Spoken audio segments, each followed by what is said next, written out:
Hello. So this is actually my very first time going live on YouTube. I had to actually watch a video figuring out how to go live. So let me just make sure that I have all my settings good before I dive in. I actually had a few minutes before, hold on. I had a few minutes between calls. I had an unexpected cancellation for oh my God, what's the word I'm trying to say? Anyway, I had an unexpected cancellation, so I have about an hour to chit chat with you guys. If anybody has any questions for me, let me just make sure that I actually know how to do this properly. You guys know I'm not the techiest. You do. You do. I even use my iPhone to do videos still. But anyways, so I think I have enabled for people to join. I know it's the middle of the day, so there might be less people joining than usual. Let me see. Okay. Anyway, so I wanted to actually pop on here and talk to you guys about something a little bit more specific. I figured I would ask questions for you guys as well. But I recently was asked a lot of information about chemtrails, specifically people that were coming to me and asking me like what's going on with all of the huge amounts of chemtrails that have existed over the last few months. Hey, Jay Zup, thanks for joining. And yeah, I basically shared a document with the Wevolve tribe that I've made free for every single person. So if you guys want to check that out, it is in the description down below. And you can download it for free. It's a PDF all about the world agenda, chemtrails, how it plays into the agenda, why chemtrails are actually one of the main ways that they're dosing people. And I actually did an Instagram live with my buddy Eno, the Nomad Soul, on my Brittany_Wevolve Instagram a while ago. You guys can find that information in the description down below as well. But anyways, basically, I wanted to let you guys know about the chemtrail document and how you can basically get that for free to detoxify yourself from what's going on in the world. I think a lot of people aren't really understanding what's going on and why people are getting so sick all of a sudden all over the world. And we're not really sure like how this dosing is happening. And the way that it's happening is through chemtrails. So I did want to take a bit of time to kind of cover on that as well. So anyway, I had a few questions that people had asked me that I can cover in this video.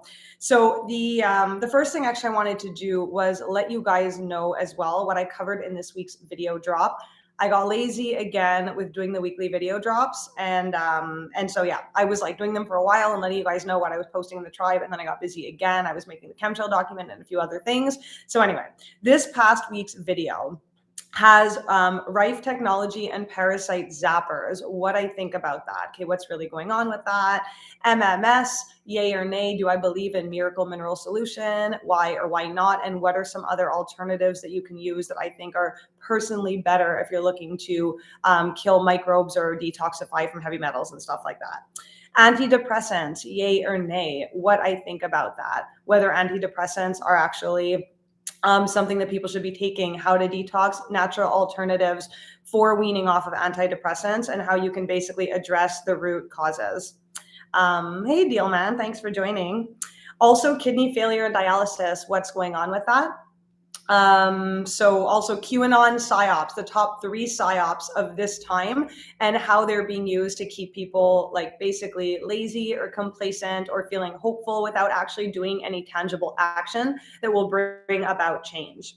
I also talked about how we can tell that World War III will actually be over. So the tangible signs that we can actually visually see and test that will actually let us know that we are at the end of World War III. So a lot of people think we're like over the hump already and that we're already in ascension, but that's not really the case. And I shared a little bit, a list of what you can look out for that will actually signal that this is all ending and that we've actually won, at least the light side has won. So anyway, that's what I wanted to touch base on.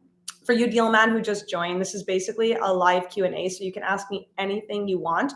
If you weren't here at the beginning of the chat, I wanted to let you know that I have a free chemtrail document on detoxing chemtrails, what's really going on with the global elite, what's really happening in the world, how we're being dosed, how you can test your rainwater to identify that chemtrails really do exist. And it's a free document, so please share it with everyone that you know. If you can, you can just download it and keep it indefinitely on your laptop or on a USB drive. But basically, this document is sort of like the root cause of what's happening with the agenda. And until we address chemtrails specifically, we're not really going to be like moving away from this. As long as chemtrails still exist, we're still being dosed, we're still being poisoned, the transhumanism agenda still moves forward. So yeah.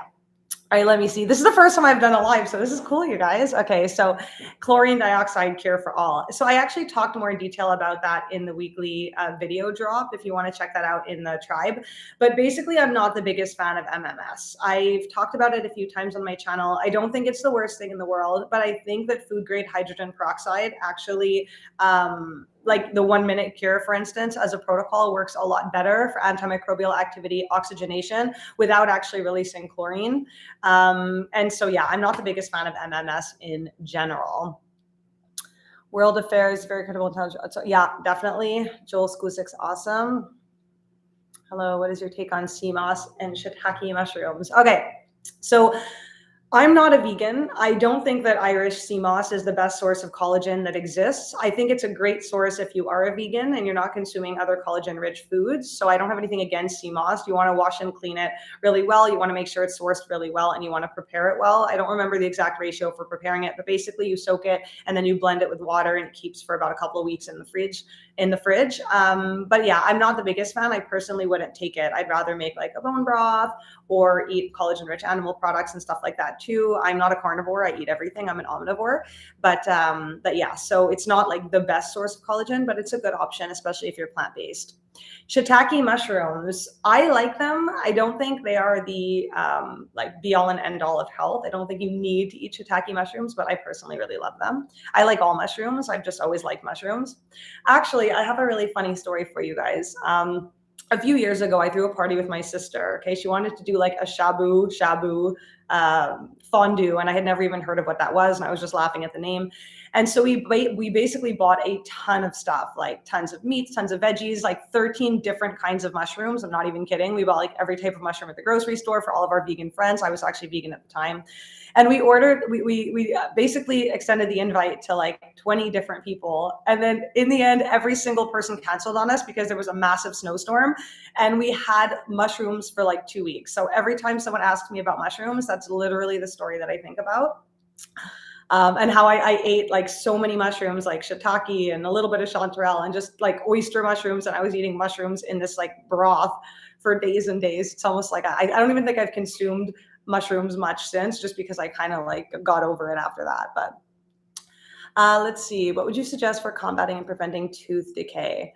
Okay, so tooth decay happens when we have gut dysbiosis. It happens when you have too much fungus in the mouth, when the saliva is too acidic, or the saliva can even be too alkaline if there's too much fungus, depending on what's going on in your mouth. But when the pH of your gut and the pH of your mouth is off, or you have infections in the salivary glands, in the lymphatic system, around the head and neck, you're going to have basically a really dry mouth, or a mouth that doesn't produce as much saliva. People can also get cavities and tooth decay from sleeping with their mouth open. So if you guys haven't seen my video in the weekly video drop section where I talk about mouth taping, I really recommend looking into that. If you have tooth decay or tooth issues, you want to heal your gut and culture your gut. So sour, grass-fed, raw milk is the best way to do that. Like, you basically just let it sour for about a day on your countertop and then drink that. You can also just have raw milk how it is. If you're vegan, you can do coconut kefir and plant-based kefirs and like nut pates that are fermented and stuff like that as well. But those milky, creamy type ferments are going to be the best for helping to reculture your gut. And then taping your mouth shut at night when you sleep, as long as you don't have like nasal congestion and stuff like that, and you can breathe out of your nose, that will help so much with cavities. Like, sleeping with our mouth open and having a dry mouth cavity is one of the main reasons that people actually have cavities. But also deficiencies. If you're a plant-based person, I know that I had a lot more tooth issues when I was on like a really restrictive fruitarian diet back in the day. Now that I eat a balanced diet with enough proteins and fats, tons of vitamin A rich foods like liver and grass-fed milk and kefir and raw butter and lots of green vegetables and carrot juice and all that kind of stuff, I've noticed a significant improvement in not just my skin, but in my teeth health as well. So yeah, those things should all be able to help a lot. But really, it's a gut issue. But try the mouth taping, like game changer. Steps to help a family member wean off of benzodiazepines. She's a quarter pill a day.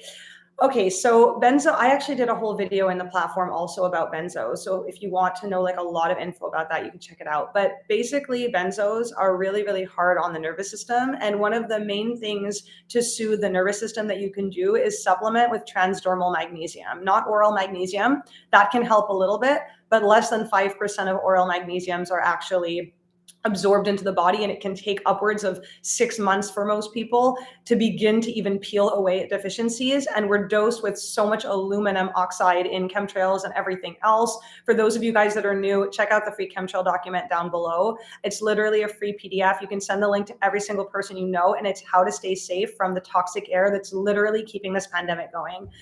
So definitely keep an eye out for that. But anyway, I sort of lost my train of thought there. But yeah, if you, give me a sec. For benzos, the first thing you want to do is mag supplementation. So magnesium chloride flakes mixed at a 1-to-1 ratio with distilled water. You can look up how to make it. I have all the recipes in my platform as well in the resource vault. But it's basically 1-to-1 magnesium chloride flakes with pure distilled water. And you basically heat the water just to dissolve the flakes in it. And that is now your magnesium oil. You can buy it online. I love Ancient Minerals. I'm not in any way affiliated to them. It's just the brand of magnesium chloride flakes that I personally buy where I am. You can get any other pure magnesium chloride flakes as well, but transdermal magnesium. So you're going to want, anybody who's trying to get off benzos is going to want to use this 2 to 3 times a day. It'll start the detoxification process. It'll help with sleep. It'll help with the anxiety. It'll help with the nervous system regulation.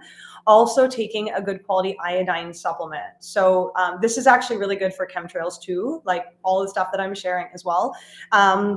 For chemtrail detox, but like basically you can take Lugol's 2 or 5% and apply it on your forearms here and kind of like rub it in with your 2 arms, and then leave that on, and every day you can apply more. Or you can take a good quality nascent iodine, like something like detoxidine maybe, and do 3 drops of that in the morning. Could be really helpful. Also with detoxing, there is a process of weaning when you're dealing with really serious meds like that. So whoever's on meds is going to have to work with their doctor. Like I don't want to recommend just going cold turkey because a lot of people have really bad reactions, but you want to wean off as quickly as possible.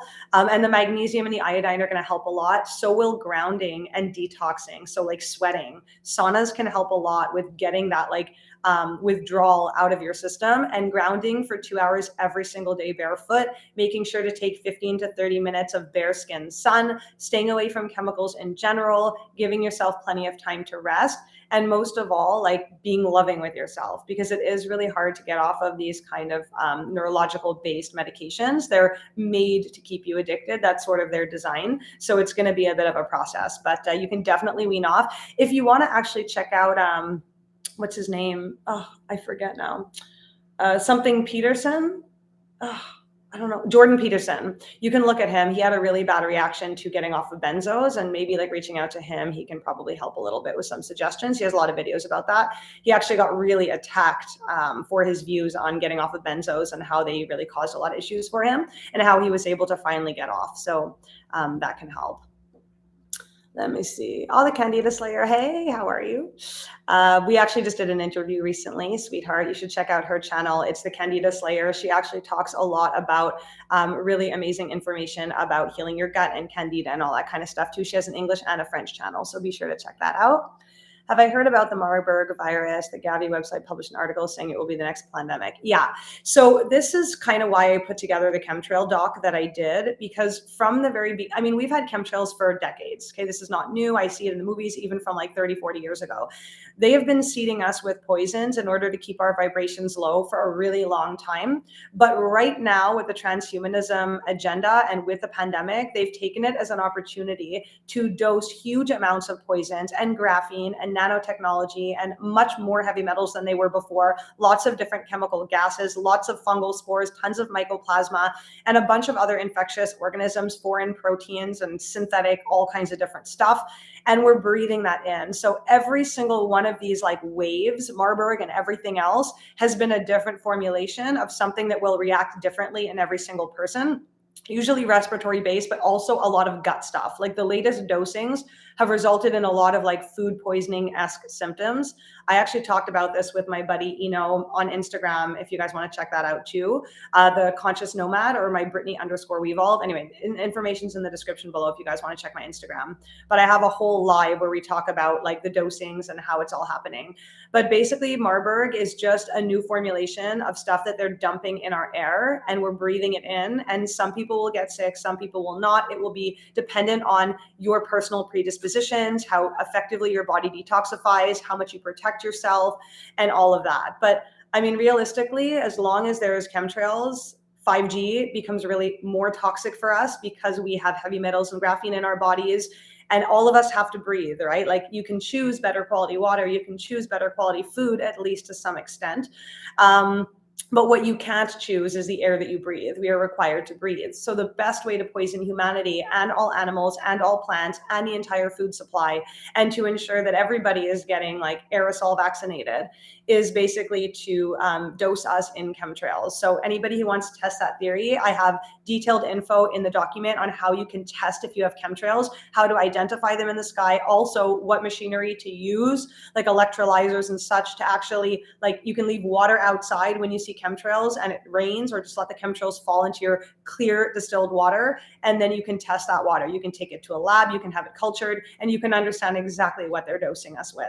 So yeah, there's a lot of information about that, but I'm not surprised about the latest, like, you know, Marburg. It's just one next thing. If anybody's dealing with diarrhea issues or gut related issues, check out my chemtrail doc, because a lot of people in the last couple of months have written me about getting food poisoning. Good friends of mine, people in the local area. I got food poisoning for the first time in a decade. I only was sick for a couple of days because I'm always focusing on reculturing my gut, and I just like went ham on the kefir and stuff. But yeah, you guys can check that out if you want more info on like the latest pandemic symptoms and what we can expect in the rollout in that document. Let me see. Okay. What do I think about androgenic alopecia for men? Is it possible to reverse hair loss process? So it is. I think, I mean, there are genetic components. Men are just more likely to lose hair in general, but there are men who keep their hair. And I think the difference is sufficient protein in the diet, healthy kidneys, healthy hormone levels as well, and proper nutrition. Remember that the human body is going to sacrifice what is not essential when it's in a state of scarcity. So the best way to reverse alopecia or androgenic alopecia in men is to actually make sure that the nutrients are sufficient, that the lifestyle is really healthy and healing, that hydration is sufficient, the protein levels are sufficient, there's enough collagen, there's enough vitamin A, vitamin E, and all that kind of stuff. So the best things, and I think I have a video more in detail about this in my platform, the Weevolve Tribe, if you want to check that out. But basically the best tips would be, it's hard to kind of answer when I don't know exactly what a person's eating, but I've noticed that people tend to lose more hair when they eat a more plant-based diet that's deficient in proteins, or when they're eating poor quality proteins like genetically modified soy or seitan and stuff like that. So one of the first things that I noticed personally when I went from vegan back into eating more animal products and a more balanced omnivore diet was that my hair got so much better. I mean, now I've gone and bleached it and cut it off, so it's like not the best it's ever been. But if you guys check back like a while ago when my hair was still brown, my hair was like the nicest it's ever been. My eyelashes got longer, my eyebrows got thicker and fuller, my overall body became more toned. I felt so much better. And that was just by including a small amount of animal products. Like, it's not like I went hardcore carnivore or stopped eating plant foods or did any oxalate detoxes or any of this crazy extreme stuff that people are doing. I literally just added in animal products, started eating higher fat, and stopped basing my diet around detoxification and like vegan and raw vegan and all that kind of stuff. I ate more balanced, and the result was that my hair got so much thicker. Like, I mean, I'm not the person with the thickest hair in the world, but my hair got thicker, everything got better. And I notice a lot of men will have actually hair sprout back and start to grow more hair when they go back to eating more animal foods in general. So I don't know if you're plant-based or whatever. If you already eat a lot of meat, that might not be the case. You might want to look at the water cure, which is a hydration protocol. Your body will not be growing adequate hair if you are dehydrated or in a scarcity of any kind. Making sure to ground enough, making sure to get enough sunshine, being happy, also being happy and confident in masculinity. That's really important as well. So basically, like making sure that you're living in your purpose, living on the edge, pushing your boundaries, not sitting in your comfort zone. Those are all things that will help to balance hormones for men as well, and help them to be more aligned and help with that, with that hair growth as well. You can also do some reculturing of the gut, because sometimes the diet is good, but the gut microbiome is not. And therefore, we're not absorbing as much nutrition from our food as we hope that we are, or that we think that we are. So making sure your stomach acid is optimized, things like HCl betaine can be helpful, apple cider vinegar, drinking ginger shots. I have a whole video called The Stomach Acid Connection. It was on YouTube before. It's now in the Wevolve tribe. You guys can check it out if you like specifically think that stomach acid is your issue. But just in general, optimizing the gut, fermented foods would be a really good way to do that. Okay. Is there a protocol to heal chronic fatigue syndrome? Yeah, there is. I've tried vegan, raw vegan, paleo, keto, carnivore. It's very complicated and the body is in fight or flight all the time. So I used to have really bad chronic fatigue, like really bad. I think I was in a burnout for about 20 years. I moved out really young. I had like horrible fatigue issues, like really crippling fatigue issues. What helped me the most was having a sufficient diet for me personally. Like I also did a lot of different stuff when I was going through my healing, vegan, fruitarian, raw vegan. I tried carnivore for a while. I did keto for a while. I did paleo for a while. I did like the GAPS diet, all kinds of different stuff. And ultimately, at the end of the day, hydration plays a huge role. And some people are just more EMF sensitive than other people. And I think personally that chronic fatigue syndrome usually happens in people that are really EMF sensitive. And we've been dealing with dirty electricity and toxic EMFs from the day we were born, if you're anything less than 80 years old. And so we've never really known a world where we aren't being bombarded with huge amounts of EMFs. I personally was not aware that I was an EMF sensitive person until I got poisoned on an airplane in 2020 with huge amounts of graphene, and then was practically brain damaged for 3 months, had to do a really intense detoxification protocol. And after that became so sensitive to EMFs that I can actually hear and feel frequencies and smell chemtrails. Like I'm very sensitive now, which I think is a great thing because, I can protect myself from being nuked and I can stay indoors when I smell the chemtrails. But there's a hypersensitivity that exists. And with that, when EMFs are really high, I feel more fatigued in general, which is not something I dealt with before. And I can actually, like the days I feel really energetic and amazing, the EMFs are super low. And the days when I feel tired, I'll check on my EMF reader and it's always really, really high. So I think that 5G in general makes people tired. If you're dealing with chronic fatigue and it's something that's existed in the last 4 years only, it's probably an EMF issue. If it's something that's existed for about 10 years, it could still be an EMF issue, or it could be a lot of other things as well. But if you've tried every kind of diet and every kind of detox protocol and your lifestyle is truly amazing, then what's left is the metaphysical ethereal body, which I'll get into in a second, and also addressing EMFs. So I recommend an EMF meter, something that actually detects smoggy electricity, which will pick up on 5G waves, something like the acoustimeter. Let me see if I can write that in for you guys, because acoustimeter 2. I'll write it in there. Anyway, it's basically at the bottom of the questions, but that could be something really great. It actually has a sound so you can hear dirty electricity. You might not realize that you're sleeping in kind of a nuke zone, and that could have happened even from 4G and 3G. It's not necessarily just a 5G issue.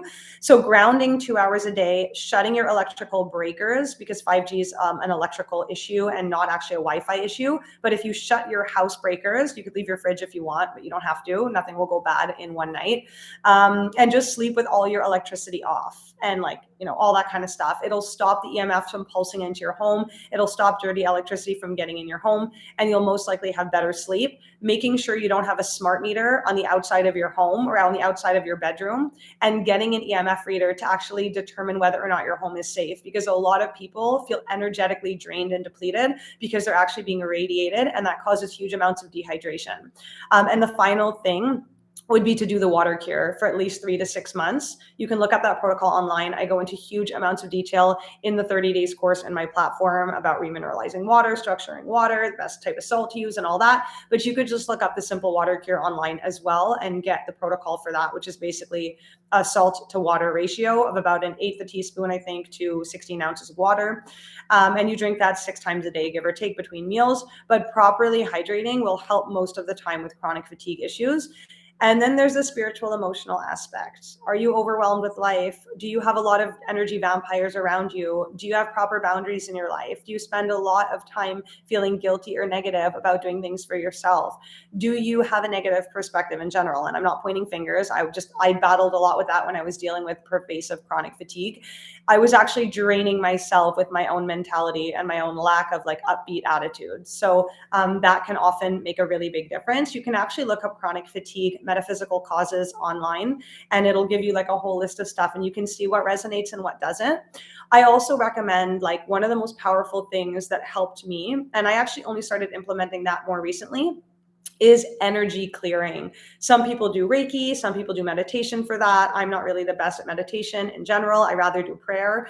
But for me personally, I use the moon cycles. So you can actually write down on a piece of paper, literally just take any sheet of paper like this. You can cut small little squares. You can write down emotions, people, conflicts, things you have in your life that you feel are weighing you down. And you basically sit outside at the full moon and you burn each piece of paper with the intention of releasing this person, place, or thing in a bubble of love back into the universe and completely cord cutting it from your own energy field. People that have chronic fatigue issues are often very empathic and very empathetic in general. They're usually empaths. They're people that tend to be more sensitive, maybe HSPs. You guys can look that up too to see if you're an HSP, a highly sensitive person. And they'll be more susceptible to environmental energies, environmental poisons, the energetic collective. So what people around you are feeling, they'll hold on to emotions longer. They'll hold on to conflicts longer and the after effects of conflicts. And so regular energy clearing is required if you're this type of person. I, for instance, am that type of person. If I do too much socializing, I really have to clear my energy because I find socializing and stuff really drains me. Too many people really drains me. I've just always been sensitive like that. I pick up on energies from people across the room and it just gets like too much. So yeah, if you're dealing with anything like that, then you might want to look into energy clearing as well. Sorry, I know it was kind of a tangent, but there's a lot to say on that, and I could probably go on for hours more. Okay, let me see. I love what you're doing. Oh, thank you. My wife healed her digestive problems being guided on some of your videos with fermented foods and kefir. Oh, that's so nice. I'm so happy to hear that. I think hands down, if you're looking for like a quick fix, which I don't believe there really are any, but if you're looking for any quick fix for health, like any single person out there, optimizing your gut. I met a friend here when I first got to Mexico, Carolina. She's amazing. I'm sure she's not on the video, but if she is, hey girl. She is plant-based, vegan, has a really good gut in general. She absorbs her food really well. She never has undigested food in her stool. She has relatively good health, almost never gets sick. She was feeling like she was really thriving. And we had a chat about fermented foods and culturing, and she got inspired to do more fermented food. And she actually changed from strictly vegan back to vegetarian, where she started having fermented milk, like sourced raw milk, fermented it, started consuming like a cup to 2 cups of that every single day. And after a month, she wrote me back almost like crying, telling me that she didn't even realize that she felt so good. She like didn't even know she could feel so much better. Her sleep is absolutely amazing. Her immune system is totally amazing. Her stool is like even better than it was before. Her bowel movements are better than before. Sorry if this is too much info for you guys out there. She was saying that she's never had so much energy. And we're in a chemtrail 5G time, dehydrated central. Most of us have been heavily poisoned at this point. It's pretty hard to feel top notch when you're in the middle of a war. So for her to be like thriving to such a degree when she already was doing really well is just a testament to how powerful it can be when you incorporate mineral ashes, fermented food, beneficial bacteria into your diet. So this could be in the form of kefir and sauerkrauts and, all kinds of different fermented foods. I have my ebook Fully Fermented that I gave free to tribe members. So be sure to check that out if you guys are in the tribe. But I basically talk all about step-by-step how to culture your gut. You can also find it on my website. You can also look up free recipes online of any fermented foods you're interested in. Do I think A1 dairy is okay, or should we aim to consume raw dairy from only A2 animals? Have you experienced raw milk fasting for healing? So I love that. I actually wanted to do more raw milk, like raw milk all day and then have a meal at night kind of thing. That's something I've been wanting to do for a while. I just don't love the taste of dairy. I'll be honest with you guys. Like from when I was really young, for me, eating like a vegan diet for as long as I did was really easy because I'm not the biggest fan of like dairy and animal products and stuff in general. I eat a lot more of that stuff now. And I do try to do like kefir and stuff, but I have a hard time with it. I just don't like dairy. Maybe raw cheese is the exception, but it would have to be like a good Gruyere or Emmental. I pretty much don't like every other raw cheese. Even when I was younger, like my mom used to make apples and cheese crepes and pizzas, and I always said no cheese. Like I couldn't do rosé sauce. I don't even like vegan creamy stuff, like a vegan Alfredo or creamy cashew sauce is like, bleh. I just don't like that texture. I'm not even the biggest fan of ice cream unless it's like Cocoa Bliss or something. But yeah, anyway, sorry, that was a bit of a tangent.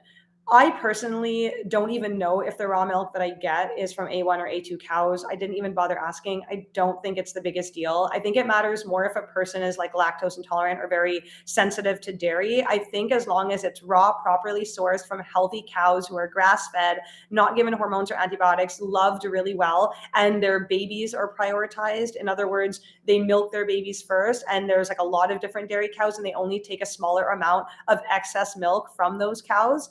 And the cows are like in contact with their babies and produce an abundance of milk, and everybody and everything is really happy on the farm. That I think makes a bigger difference than whether it's A1 or A2. If you have the option, like one farm does A2 and one farm does A1, then you might want to go for the A2 just because it is smaller fat molecules and protein molecules, maybe more easily digestible, closer to human breast milk. But I don't think it's really the end of the world. And I personally would consume any raw milk so long as it was sourced properly and the animal was treated with a lot of love and respect. What's your best advice for treating rheumatoid arthritis, especially swelling in your knees without taking? So far I'm working on healing the gut using the AIP diet. Okay, that's amazing. So a lot of times it's basically an autoimmune condition. I think that I really recommend when people have a health issue to look up rheumatoid arthritis, for instance, and look at the metaphysical causes of that, because the emotional and ethereal root causes of this are usually what need to be healed and addressed. It's usually like sometimes it could be a lack of confidence or a lack of standing up for oneself, tolerating abuse, lack of boundaries, not feeling really like confident in oneself, being way too hard on oneself, perfectionism, not necessarily standing on one's own 2 feet, maybe being too dependent on those around or making excuses for not going after what they really want, maybe holding on to a lot of pain or conflict or trauma from like being abused by those around us or toxic dynamics or relationships that we're tolerating in our life. It can be a lot of different things. These are just a couple of examples of what it could maybe be on an emotional level or spiritual level. It goes into so much more detail than that if you check that out. I actually have a family member who has RA. And I gave her so many protocols to do, but she hasn't really done any of them. So it's really important to culture the gut. A lot of people see results when they go on a more carnivore style or keto style diet, or when they cut out oxalates can be helpful for some people, or, but at the end of the day, I have a lot of videos on oxalates and healing the gut. If you're having trouble with gut issues, usually what you need to do is put back in the bacteria that would keep inflammation down in your body and keep parasites and fungus and stuff in check. But also really big time vitamin D deficiency. If you're living in a northern climate, or you're wearing sunscreen, or you just don't take enough sun, or you're scared of the sun because of aging and stuff, like high vitamin D levels will decrease rheumatoid arthritis as well. Staying hydrated, so doing the water cure would be wonderful. I actually would probably recommend my 30 days course. It's a 6-hour video series in the Wevolve tribe. It's free for members. Even if you just join for a month for $15, do that course. And then if you don't like it, you can go. But really, I recommend that because it's a step-by-step foundational tool to determine what might be happening in your lifestyle that's contributing to this. But you could also check out Michaela Peterson. She talks a lot about how carnivore diet helped her rheumatoid arthritis.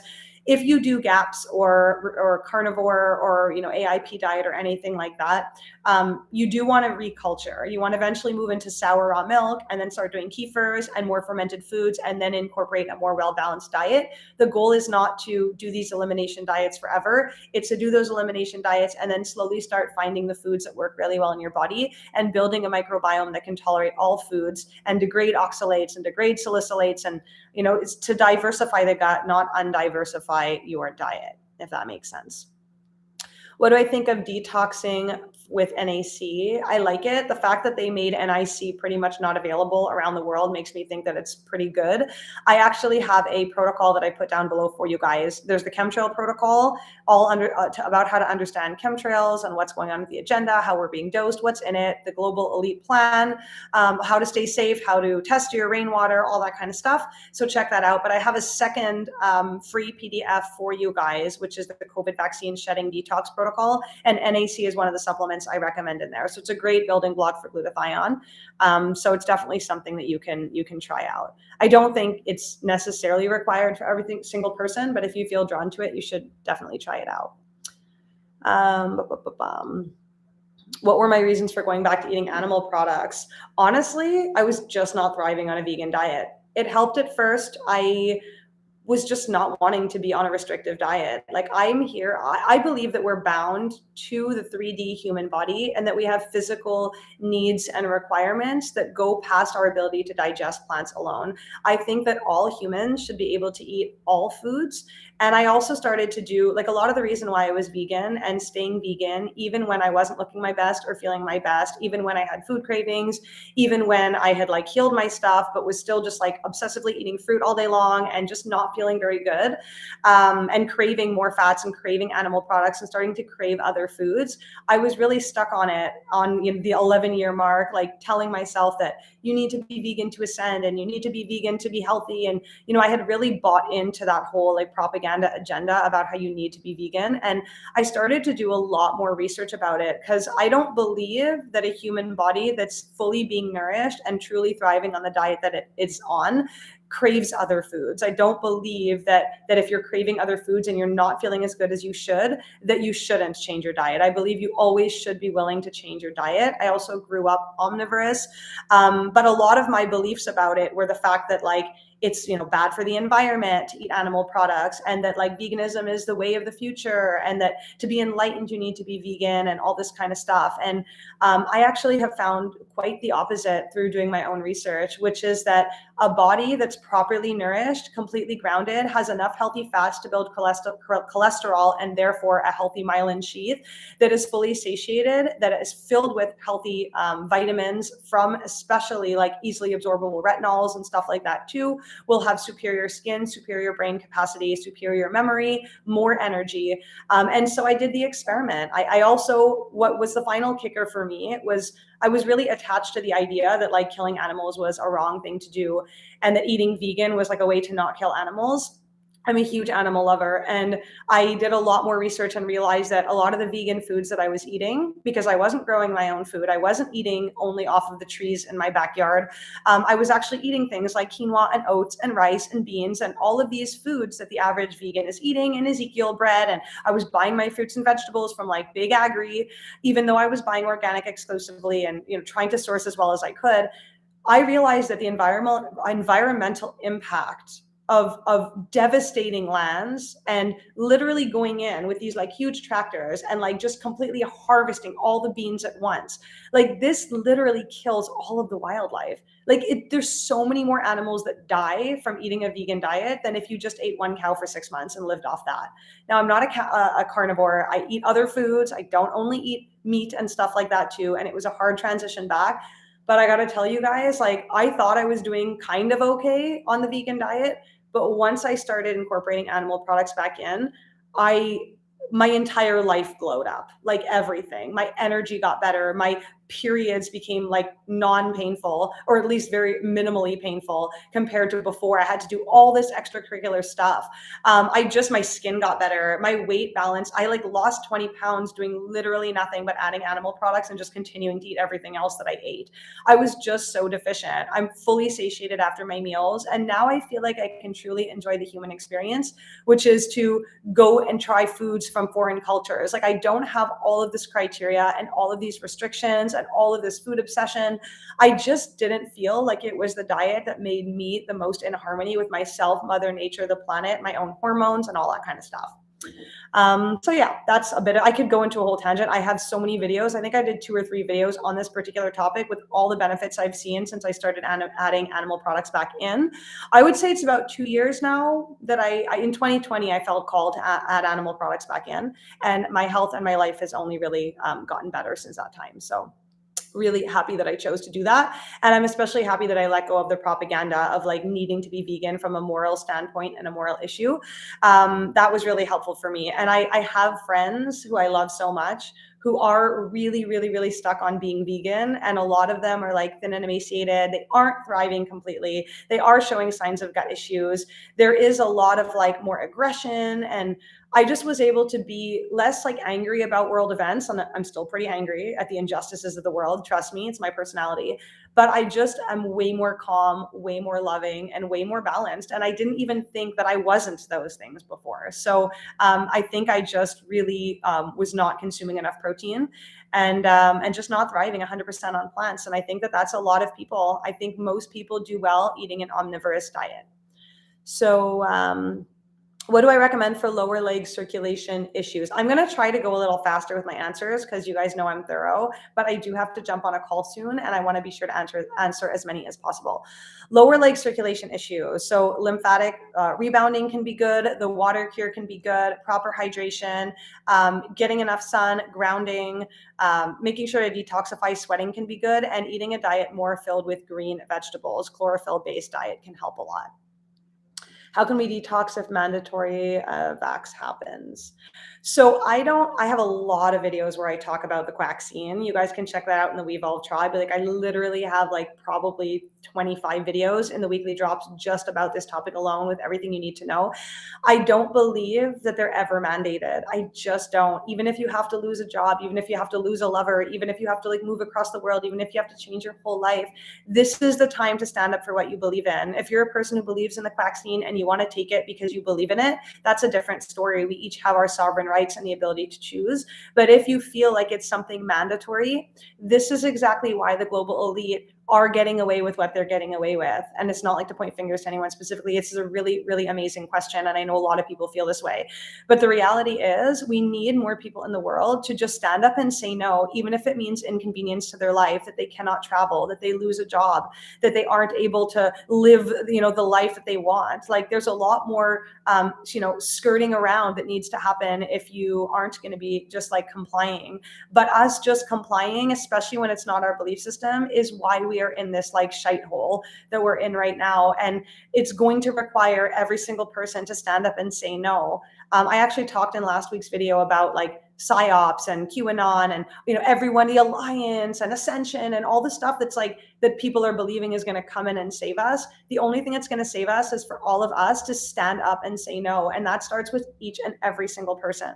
Every person that takes it because they said it's like mandatory, even just to buy groceries. Don't buy groceries in those places. Move. Go somewhere else. I'm living a completely free life here in Mexico, completely free. And it's cheaper to live here, especially other parts of Mexico than where I am specifically, where you can live for really, really, really, really cheap. And you can just like make food and sell it locally. There's a lot of people that have come here that don't have online platforms and online jobs and online income streams and that are making money by like you guys could literally, I have an entire video on how to make money if you want to leave a place where you don't have sovereign rights and move to a place like Mexico or somewhere else that has more liberties and freedoms, and like what to do to make money.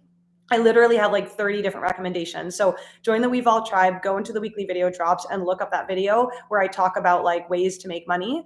But yeah, there's a lot of suggestions in there, but there's so much stuff that you can do to make money if you want to get out of a place like that. But I do have a protocol to detox the vaccine. It's down below in the description. So please check that out if you did take it already and you want to detoxify from it.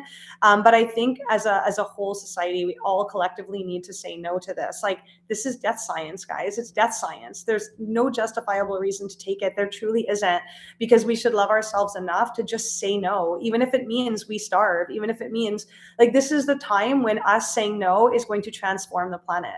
And saying yes is going to lead to the destruction of all future generations. So it's really, really, really important that we do this, Oh, somebody said I look beautiful. That's so nice. Okay, let me see. Hold on. Where am I going? Getting off birth control.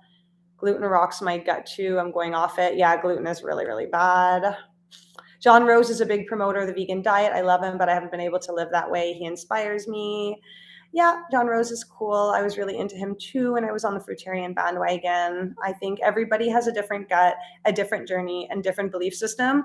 More than what diet you eat, you need to believe in the diet that you are eating. Like, that's the most important thing. If you believe fruitarianism is like the way, you're going to do much better on that than if you don't.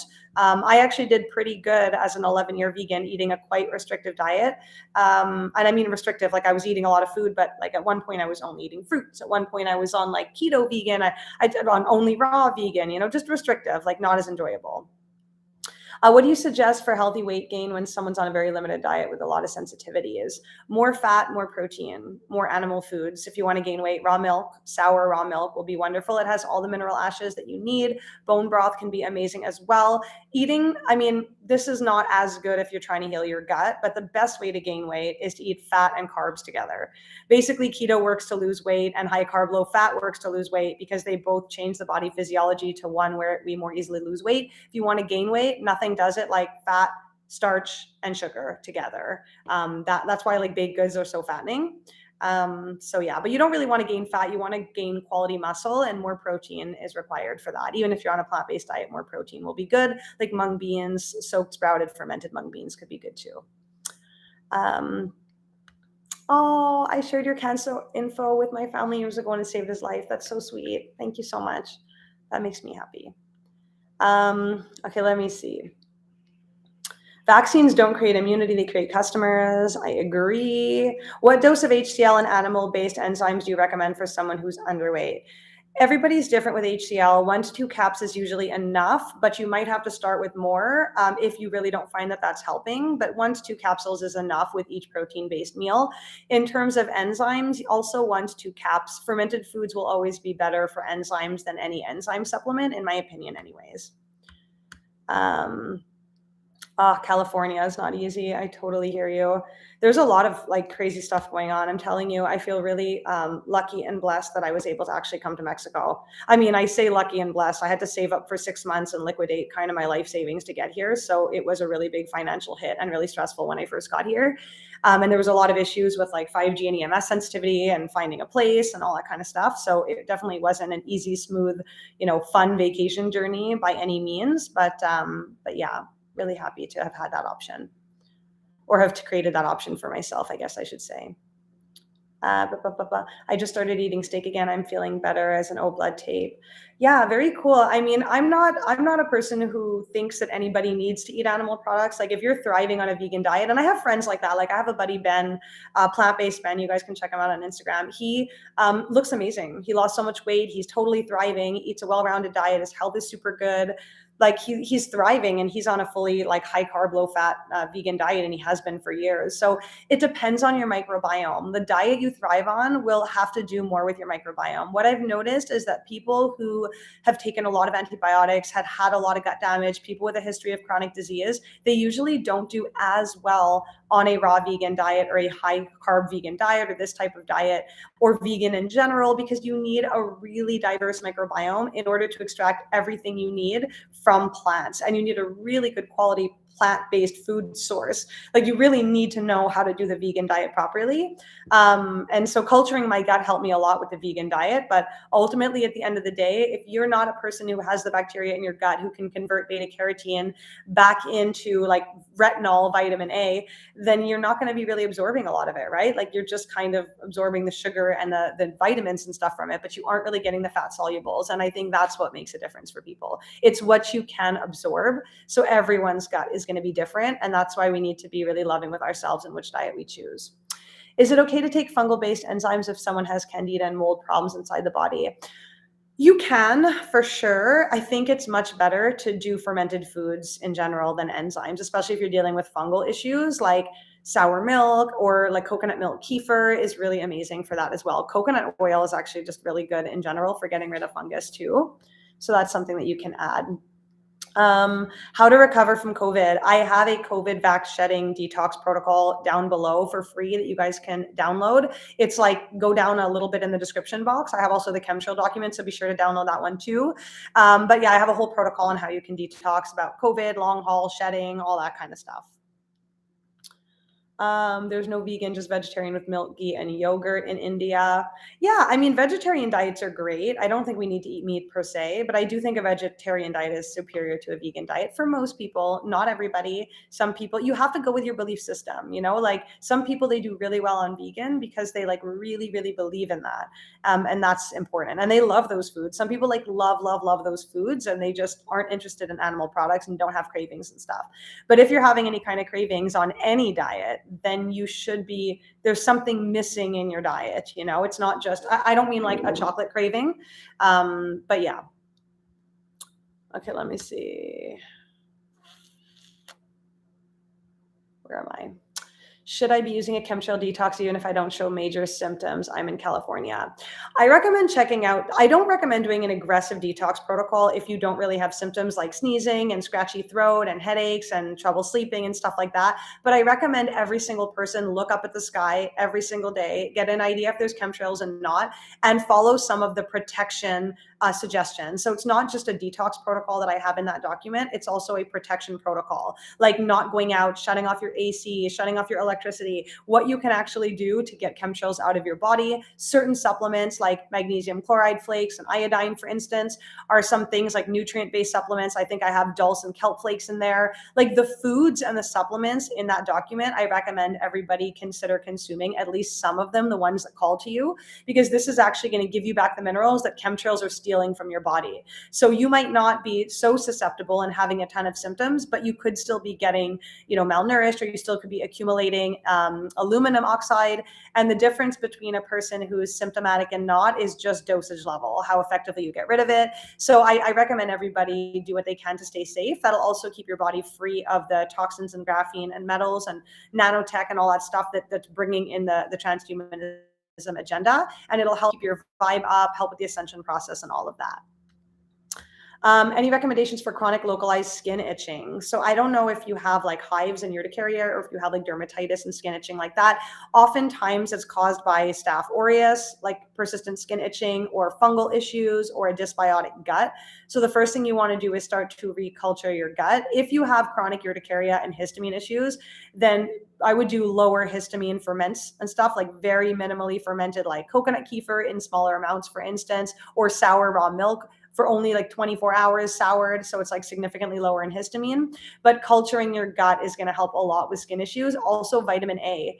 If you have a lot of skin issues, consider vitamin A supplementation. You can do that through carrot juice. You can do that through more grass-fed raw butter, having liver. Raw grass-fed liver is apparently really good for that too as well. I don't know. I don't have the courage to eat liver in general. Never mind grass-fed liver. I mean, raw liver. But I made a liver pate and ended up giving it to a friend of mine because I just, yeah, had trouble. I don't know. I just don't like liver. But yeah, you can definitely try that out. It'll help. What part of Mexico has safe water to drink and low crime? Thinking about moving. So there's not that much crime in Mexico. I mean, there's crime in Mexico. Okay, there is. There's crime everywhere in the world. There's definitely crime in Mexico. Some areas are shadier than others. Right now I'm in Quintana Roo area, and there's not really that much crime here. I mean, I wouldn't go walking at 3 a.m. by myself. Like my sister got robbed at gunpoint. So definitely there's crime here, but she was coming back from a party at 3 a.m. with her purse on, like in a very desolate area of the town.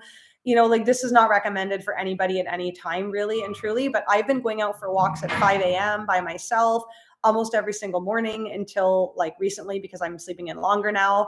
But yeah, I was walking alone at night. I just didn't bring any money with me. I had a pepper spray. I never had a single issue, and I was walking all over the place. So it just really depends. But I would say like the more popular touristy areas like Playa del Carmen and stuff are not really going to have that much crime. And there's so much like nightlife and stuff going on. There's kind of people everywhere. And the cops and military and stuff are like really on the side of tourists here. It's very like cartel run, and they don't really mess with the tourists. So even when there is crime, like it's local hooligans that are going to be doing it, not really like organized crime against you. So it's just the same as anywhere. Like I got more attack threats and more in general, I felt more threats living in Montreal when I was like working late bar hours, walking back to my car and stuff. I had significantly more issues than I've ever had here in Mexico. So it just kind of really depends. But again, I'm in bed by like 10, 11 at night. I'm not really out late. I don't party. I don't go to shady areas. Like it just depends on sort of your lifestyle. In terms of safe water to drink, you have to drink bottled water. There's no safe water in Mexico, including the bottled water. So you will need to get a distiller and distill your bottled water, which is kind of annoying. But yeah, the tap water is not drinkable. It's salt water, depending on what part of Mexico you're in, or heavily chemically treated. So yeah, there really isn't any safe tap water to drink today anymore, unfortunately. But yeah, do I speak Spanish? Yo hablo un poco, no mucho. I speak a little bit, enough to get by. My Spanish is not perfect by any means, but I am trying to learn. If anybody has any tips on how to learn faster, let me know. My vegan friends look 20 years older than they are. Yeah, that happens a lot. It's malnutrition and deterioration, but not all vegan diets will do that. Usually just like high carb, low fat diets will do that. And that is the case even if you aren't vegan. The best way to cure chlamydia without antibiotics. So I actually have a chlamydia protocol in the Wevolve tribe that you can check out in more detail. I would say colloidal silver, you can douche with it. You can do essential oil vaginal suppositories. You can take essential oils orally, put them in your belly button. I have all of this in more detail, but I do have to run in like a couple of minutes for a call, you guys. But yeah, that would be really, really great to do as well. I would say colloidal is probably your best bet, and essential oil vaginal suppositories, but chlamydia is totally healable without antibiotics. For the record, everything is. Natural antimicrobials are much safer. Let me see. Is there a way to cure Alzheimer's? Yes, there is. Alzheimer's is mostly aluminum poisoning. The first thing you want to do is transdermal magnesium and iodine supplementation. But I have entire videos where I talk about a full protocol with foods on Alzheimer's as well. But healthy fats, coconut oil is good. Having more animal products, eating more keto-based will be better for Alzheimer's than sugar-based, because usually there's a heavy metal and fungal component to Alzheimer's as well. And protection from chemtrails. I keep harping on this, but literally the biggest source of aluminum oxide in our entire life is us breathing it in. So the chemtrail detox protocol that I have free down below for you guys in the description will be really helpful for Alzheimer's as well. Ears ringing constantly. Yes. You might be EMF sensitive and hearing 5G. Also, the nanotech that they're putting and the graphene and stuff that they're putting in chemtrails now enters the ears. Also, if you have flown, you guys could check out all the videos I have on fogging and how it basically, like those poisons and self-replicating nano, envelope your entire body, including your eyes, nose, mouth, ears, and literally fills your ears with like heavy metals and fungus and stuff like that will make your ears pick up a lot more sonic frequencies and EMF frequencies. So 5G is the main reason a lot of people are having tinnitus now that didn't have it prior. Usually it's a heavy metal and parasite issue in the body. So check out the chemtrails detox protocol down below. That'll help a lot with tinnitus. And I also recommend like shutting your electrical breakers, making sure that you're far from your smart meter. Ideally moving to a place that has an old meter or not even having a smart meter would be optimal. Making sure that you are sleeping on ground floor if you can, to get as much human resonance as possible and grounding enough. Okay, how to start the journey if you're a newbie. So this is the last thing that I'm going to answer because I have to go. I don't want to be late for my call. And I also don't know how to save this. So I still have to figure that out for 5 minutes. So either way, I think I might be a couple minutes late. But if you want to start the journey, you don't know where to start. The first thing I recommend, and I'm literally not touting my own stuff, but I created exactly a 6-hour video series called the 30 Days to Conquer Your Health course. It's in the Wevolve tribe. The link is down below. It's literally $15 a month. If you join for it, you can cancel anytime. You can even just join for a month just to see if you like it. There's no like penalty fees or anything like that. You're not bound to any kind of contract. Or you can get $12 a month if you are joining for the year. You get 20% off, and then you have time to like really scavenge the website, go through the hundreds of videos I have that have never been on YouTube in the weekly drops. But the first thing to do would be the 30 Days to Conquer Your Health course. It basically addresses hydration, cleans out your kitchen and your cupboards, tells you exactly what a healthy diet looks like, helps with the reculturing process, energy clearing, healing toxic relationships, how to ground, how to address deficiencies and the best supplements, like how to like get the best water water, how to just, take every single toxic thing out of your life and adopt a really healthy baseline lifestyle. I think every single person in the world would benefit from doing that. It's literally only like 6 hours worth of videos. You can watch it all in 1 day or 2 days. Take notes on the main things. Most of the modules actually have a PDF that comes with it that you can download and keep on your computer with recipes and step-by-step guides. It's literally like the easiest first start for people. So I really recommend trying that out too. Anyway, guys, I have to run. I'm sad to go, actually. I would stay on longer. I always feel like I want to answer every single question. I just do. But anyway, I love you guys so much. I really hope that this helped. Please, please, please download the chemtrail document. It is free for every single person. Send that link down. You can just copy and paste it from the description under this video. Send that link to every person you know, your Telegram, your email list, your Facebook. Every single person needs to see this. That's why I made it free, especially. Okay. I don't care if it gets banned or removed. I'll put it out again anyways. A document typically gets less censored anyways. It is a private document, so I don't think they could censor it even if they wanted to. But please send it to everyone you know. Everybody needs to understand what the agenda is. Everybody needs to stand up together if we want to end this. We are not in the clear until there's no more 5G, no more chemtrails, and a world full of people that know that the global elite are dirty bastards who need to be like scared of the population. Okay, so this is so, so, so important. I love you guys so much. I'm wishing everybody a beautiful day. Thanks to everybody who asked amazing questions, and all of you guys who joined. I'm wishing everybody an awesome week as well. Talk to you soon.